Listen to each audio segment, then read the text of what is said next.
खबरें विस्तार से। लखनऊ से बड़ी खबर, पीएफआई के गिरफ्तार सदस्यों से बड़ा खुलासा। वाराणसी से गिरफ्तार परवेज और रईस ने बड़ा खुलासा किया है।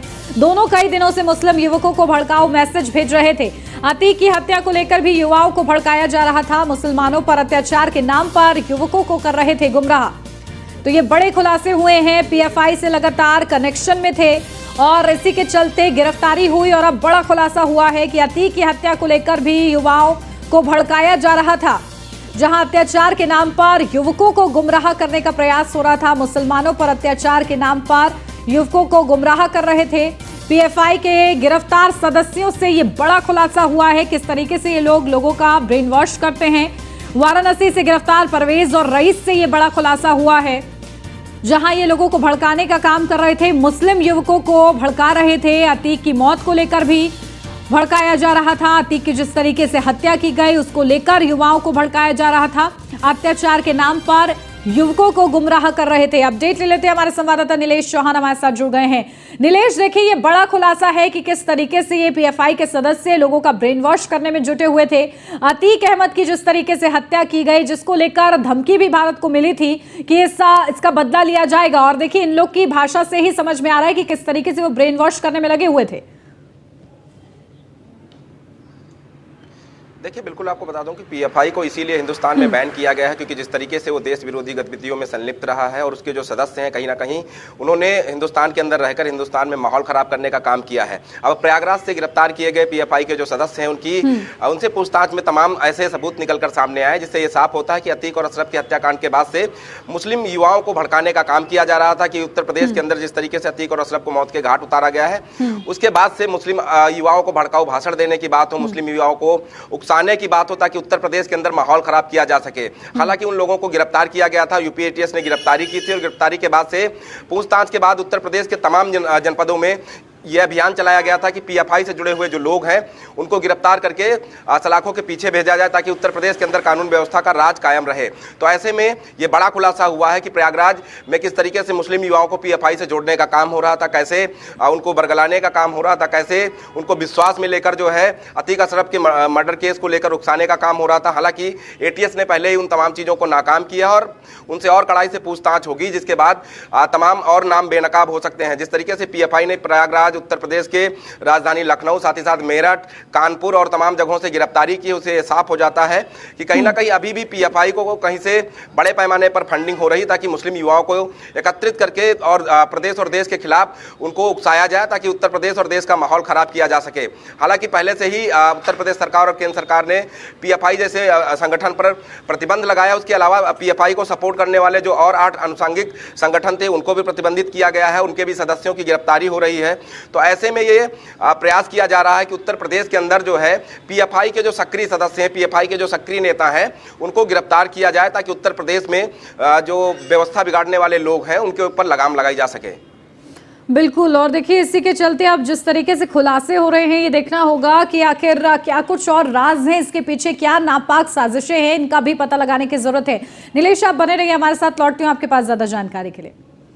लखनऊ से अगली खबर, पीएफआई फंडिंग के जांच के मामले में जांच कर रही एजेंसियों को बड़ी जानकारी हाथ लगी है।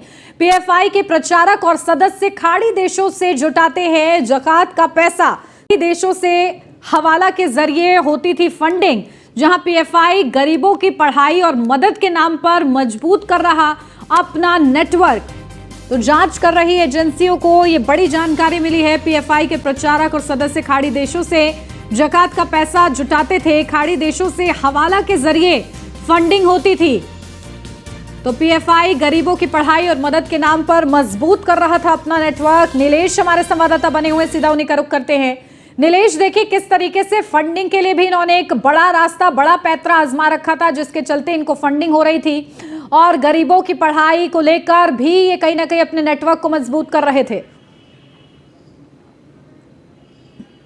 देखिए, बिल्कुल हमारे सूत्र जिस तरीके से बताते हैं कि जो पीएफआई के गिरफ्तार सदस्य हैं, जब उनसे पूछताछ हुई है तो उन्होंने एक और बड़ा खुलासा किया है कि कैसे उनके पास फंडिंग हो रही थी और वो फंडिंग कहां से की जा रही थी, जिसका जो है हवाला के जरिए इन लोगों को फंडिंग कराई जा रही थी। खास तौर पर खाड़ी देशों से ज़कात के नाम पर जो है जो पैसा होता है उसको गरीबों और मजलूमों की मदद के नाम पर उठाया जाता था और उनको उन पैसों का इस्तेमाल नौजवानों को दिया जाता था ताकि नौजवानों को पीएफआई से जोड़ा जा सके और देश विरोधी गतिविधियों में उनको शामिल कराया जा सके।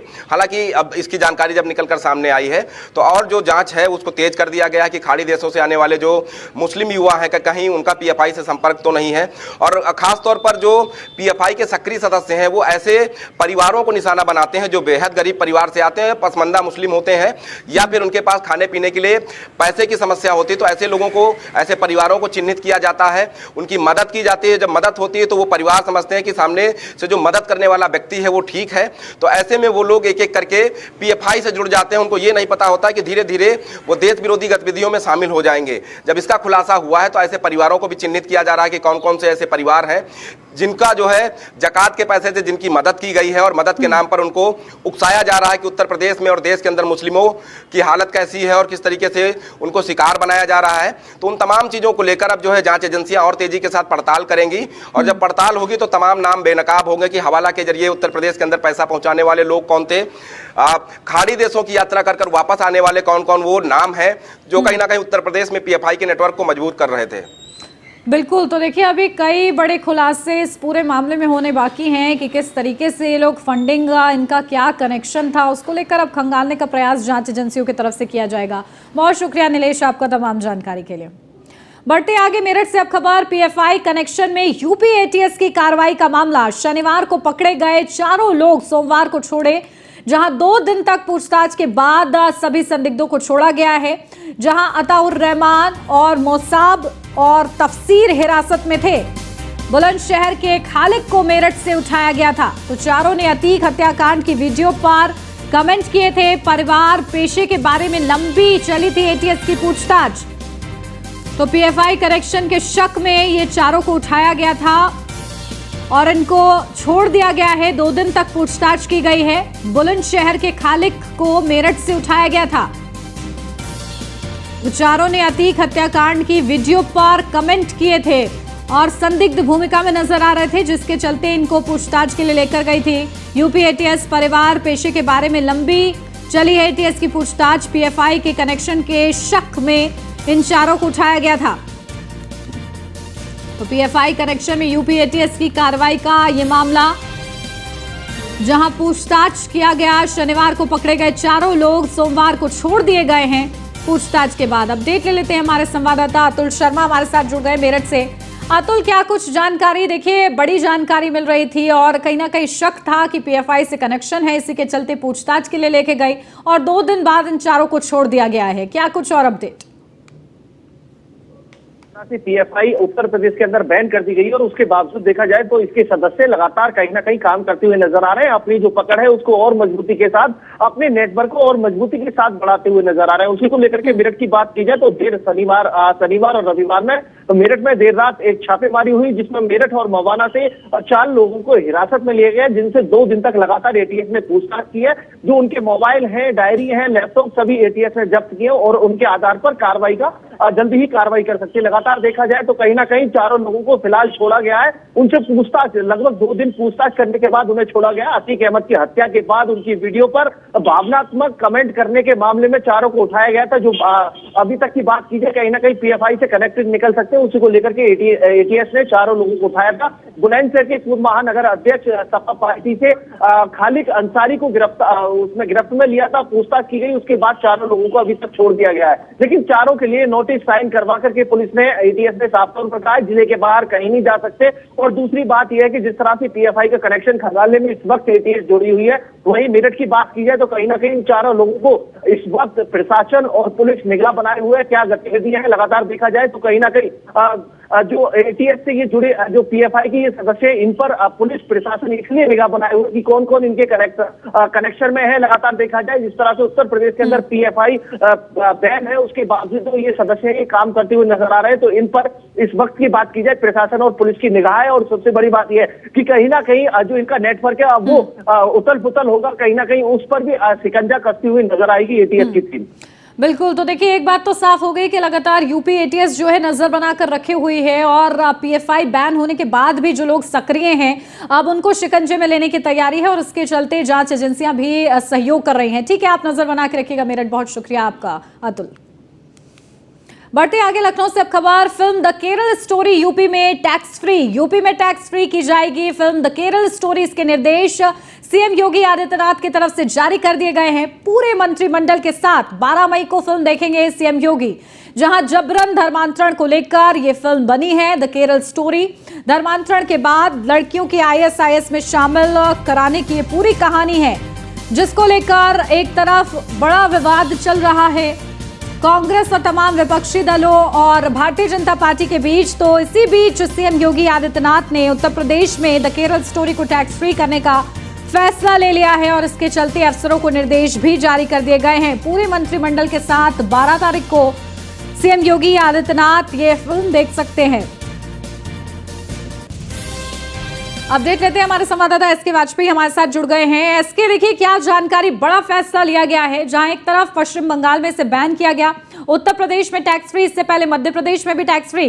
भारतीय जनता पार्टी बड़ा संदेश देना चाहती है कि जो सच्चाई इस फिल्म के जरिए दिखाई गई है वो ज्यादा से ज्यादा लोगों तक पहुंचे, यही कोशिश।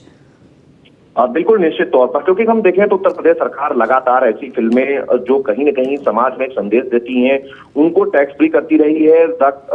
केरल स्टोरी को भी उत्तर प्रदेश में टैक्स फ्री कर दिया गया है। मुख्यमंत्री योगी आदित्यनाथ ने इसकी घोषणा की है ताकि ज्यादा से ज्यादा लोग इस फिल्म को देख सकें, किस तरीके से चीजों को इसमें बताया गया है, क्या ऐसी चीजें हैं जो उठाई गई हैं, उसको लेकर मुख्यमंत्री योगी आदित्यनाथ की तरफ से टैक्स फ्री करने की घोषणा की गई है। हालांकि मुख्यमंत्री योगी आदित्यनाथ अपनी पूरी कैबिनेट के साथ ये पिक्चर देखेंगे, जो कि 12 तारीख को, चूंकि उत्तर प्रदेश में 11 तारीख तक चुनाव है और 12 तारीख को मुख्यमंत्री योगी आदित्यनाथ लोक भवन में ये फिल्म अपने कैबिनेट के सदस्यों के साथ देख सकते हैं, जिसको लेकर उत्तर प्रदेश के जो अधिकारी हैं वो तैयारी कर रहे हैं कि इस फिल्म को दिखाया जाए और कहीं ना कहीं इसमें जो चीजें बताई गई हैं वो तथ्य लोगों तक पहुंचे, क्योंकि तथ्यात्मक दृष्टि से ये फिल्म कहीं ना कहीं बहुत सारे बिंदुओं को, बहुत सारे पहलुओं को बताती है। यही एक वजह है कि उत्तर प्रदेश सरकार ने इसको टैक्स फ्री किया है। तो हालांकि अब देखना ये होगा, जब पूरे मामले को लेकर लगातार कहीं ना कहीं राजनीति हो रही है, क्योंकि मध्य प्रदेश में भी टैक्स फ्री हो रही है, उसके अलावा पश्चिम बंगाल में इसको बैन किया गया है, तो कहीं न कहीं भारतीय जनता पार्टी और दूसरी पार्टियों के बीच इस फिल्म को लेकर लगातार राजनीति चल रही है। हालांकि उत्तर प्रदेश में अब यह टैक्स फ्री है, कोई भी इसको टैक्स फ्री देख सकता है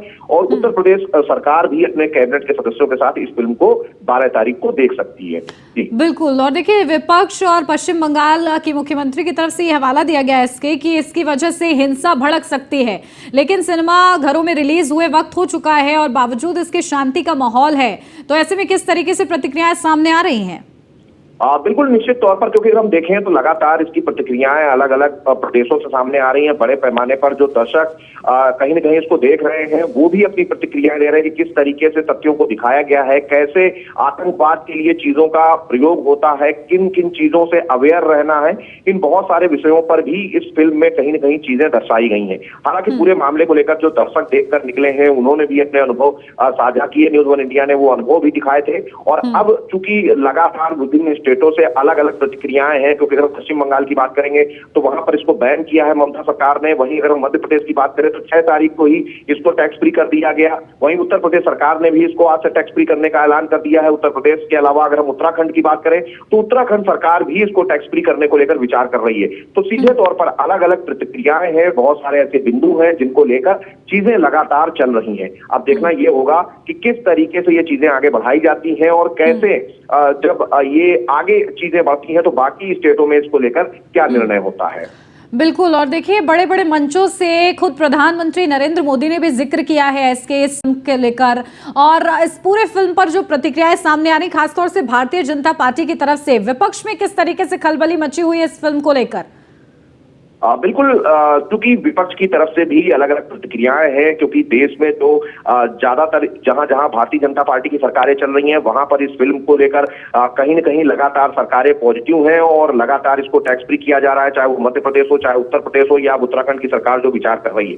वहीं जो विपक्षी दल है वो लगातार कहीं न कहीं इसको लेकर कई आरोप भी लगा रहे हैं कि बहुत सारी चीजें इस फिल्म में ऐसी हैं जो कहीं न कहीं लोगों को भड़का सकती हैं। यही वजह है कि पश्चिम बंगाल सरकार ने इस पर बैन कर दिया है। अब देखना यह है कि सबसे बड़ी चीज यह है कि दर्शक इसको देखकर क्या निर्णय करते हैं, कैसे वो इसको लेते हैं, क्योंकि लगातार उत्तर प्रदेश और देश के विभिन्न हिस्सों में इस फिल्म का प्रदर्शन हो रहा है। अब देखना यह है कि उनकी तरफ से किस तरीके की प्रतिक्रिया इस फिल्म को देखने के बाद आती है। बिल्कुल, और इसके देखिए फिल्म के निर्माता की तरफ से भी, प्रोड्यूसर की तरफ से भी ये कहा जा रहा है कि पश्चिम बंगाल में जिस तरीके से बैन किया गया है उसके खिलाफ कोर्ट का रुख अपनाया जाएगा।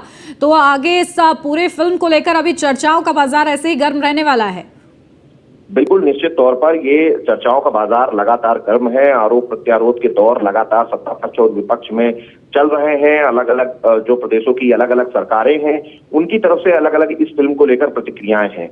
हालांकि जो भाजपा शासित प्रदेश हैं वो लगातार कहीं न कहीं इस फिल्म को ज्यादा से ज्यादा प्रमोट करने की कोशिश जरूर कर रहे हैं। यही वजह है कि चाहे उत्तर प्रदेश हो, मध्य प्रदेश हो, वहां की सरकारों ने इसको टैक्स फ्री किया है और कोशिश भी कर रहे हैं कि ज्यादा से ज्यादा लोगों तक इस फिल्म में दिखाए गए जो चीजें हैं वो पहुंचे, वो तथ्य लोगों को पता चले ताकि लोग अवेयर रह सकें। हालांकि जो विपक्ष का आरोप है वो यह जरूर है कि कहीं न कहीं इसमें कई एक चीजें ऐसी हैं जो कहीं न कहीं लोगों को भड़का सकती हैं। अब देखना यह है कि किस तरीके की आगे प्रतिक्रियाएं आती हैं, कैसे इसको जो दर्शक हैं वो लेते हैं और किस तरीके की प्रतिक्रिया देते हैं। बिल्कुल ठीक है, बहुत शुक्रिया इसके आपका तमाम जानकारी के लिए। डिप्टी सीएम केशव प्रसाद मौर्य ने न्यूज़ 1 इंडिया से खास बातचीत की है। इस दौरान उन्होंने द केरल स्टोरी को लेकर कहा है कि कुछ लोगों को न कश्मीर फाइल पसंद आई, ना ही उनको द केरला स्टोरी पसंद आ रही है। साथ ही आगे उन्होंने क्या कुछ कहा है आपको सुनवाते हैं। सर, बात कर लीजिए, इसमें मौजूद है deputy CM Keshav Prasad Maurya ji. Sir, Kerala story को लेकर एक बड़ा निर्णय लिया गया है आप लोग की तरफ से, क्या निर्णय है, आप लोग कब इसकी द केरल स्टोरी को जो फिल्म है उसको उत्तर प्रदेश में टैक्स फ्री करने का निर्णय लिया गया है और उत्तर प्रदेश में ही नहीं, इसे तो पूरे देश में टैक्स फ्री करने की जरूरत है और इसे उत्तर प्रदेश के ही लोगों को नहीं, पूरे हिंदुस्तान के लोगों को इसको देखने की जरूरत है। प्रकार से क्या साजिशें की जाती हैं इससे ये पता चलता है और हम लोग इस फिल्म को देखने के लिए जाएंगे और आप सबसे भी आग्रह करेंगे आप भी जाइए और जो आपके दर्शक मित्र हैं उन सब से कहेंगे वो परिवार के साथ इस फिल्म को देखें और आने वाले खतरे को समझें और उसके हिसाब से सावधानी बरतें। पश्चिम बंगाल और तमिलनाडु में स्क्रीनिंग रोक दी गई है, वहाँ पर बताया गया कि इससे उन्माद फैल सकता है। तमिलनाडु हो चाहे पश्चिम बंगाल हो, जहाँ गैर भाजपा सरकारें हों वो इस प्रकार का काम करेंगी, लेकिन वह किसी हिंदुस्तान वासी को अगर वह इस फिल्म को देखना चाहता है तो देखने से नहीं रोक पाएंगे और लोग देखें, ये बार बार मैं अपील करता हूँ। धर्मांतर को लेकर आप लोग की नीति लेकर करके उत्तर प्रदेश में पहले ही कानून बना हुआ है। कोई भेष बदल करके, नाम बदल करके, पता बदल करके, विशेष तौर से हिंदू बेटियों को जो निशाना बनाने वाले लोग हैं वो अब सावधान हो जाएं, क्योंकि कानून उत्तर प्रदेश में कठोरता से कार्य करेगा और यहाँ पर गैर कानूनी ढंग से कुछ भी नहीं करने दिया जाएगा। डिप्टी सीएम केशव प्रसाद मौर्य जी बताया था कि जिस तरीके से कानून के साथ कोई खिलवाड़ करेगा तो उसके लिए उत्तर प्रदेश में कठोरतम कार्रवाई की जाएगी। केरला स्टोरी सबसे देखने की अपील भी करते हुए नजर आए हैं deputy CM Keshav Prasad Maurya. Film the Kerala story को पश्चिम बंगाल में बैन कर दिया गया है। मुख्यमंत्री ममता बनर्जी का कहना है कि हिंसा की किसी भी घटना से बचने और राज्य में शांति बनाए रखने के लिए यह फैसला लिया गया है। बता दें कि पश्चिम बंगाल पहला राज्य है जहां इस फिल्म पर बैन लगाया गया है। वहीं फिल्म के प्रोड्यूसर विपुल शाह ने ममता सरकार के आदेश के खिलाफ कोर्ट जाने की बात कही है। इससे पहले तमिलनाडु में कुछ थिएटर मालिकों ने फिल्म की स्क्रीनिंग रोक दी थी। वहीं मध्य प्रदेश में 2 दिन पहले ही फिल्म को टैक्स फ्री किया जा चुका है।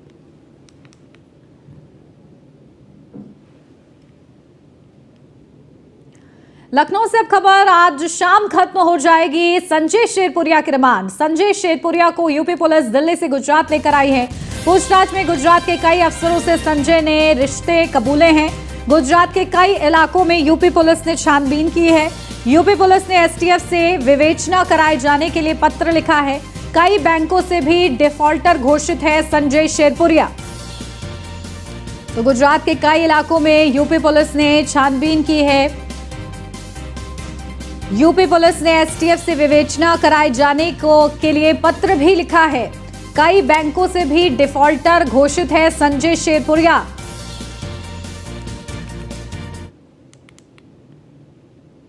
माफिया जुगनू वालिया लखनऊ लाया जाएगा। मुख्तार अंसारी का करीबी है माफिया जुगनू वालिया की पंजाब में गिरफ्तारी हुई है।